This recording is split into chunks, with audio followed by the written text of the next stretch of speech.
आज मुझे अच्छे श्री श्याम इंडस्ट्री बरगढ़ जेनटा कि अच्छे तेलैंड टिग्रा रे मोर सामने देखि पारथबे ए जगह अच्छे एस रो ट्रैक्टर आउ एस रो ट्रैक्टर रे किर्लोस्कर इंजन यूज कराई छे आउ इथिरे जेते भी बॉडी पार्ट्स लागुचे सबु स्वराज रो ही लागुचे। ई गाड़ी आपण माने नै पारबे एटा होचे 32 एचपी कैटेगरी रो ट्रैक्टर एटा आपण माने खाली 4 लाख रे नै पारबे आउ इथिरे आरटीओ इंश्योरेंस सब किछि इंक्लूड है। तार संग संग ए जगह रे वाटर टैंक देखि पारथबे एटा अछि तो 1,35,000 आपण माने ई 5000 लीटर कैपेसिटी वाटर टैंक के नै पारबे। ट्रॉली माने भी देखि पारथबे ई ट्रॉली रो प्राइस रहि जिबा 1,45,000 इथिरे रिसोल्ट टायर रहबा ए डिजाइन देखि पारथबे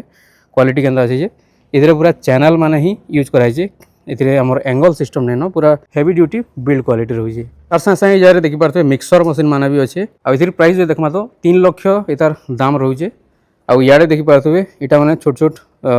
मिक्सर मशीन माने अछि इतार प्राइस रहि जिबा 1,25,000 इतार प्राइस रहबा 1,35,000 आ इतार प्राइस रहबा 1,37,000 इथिरे यूज कराई छे कास्ट आयरन एटा कास्ट आयरन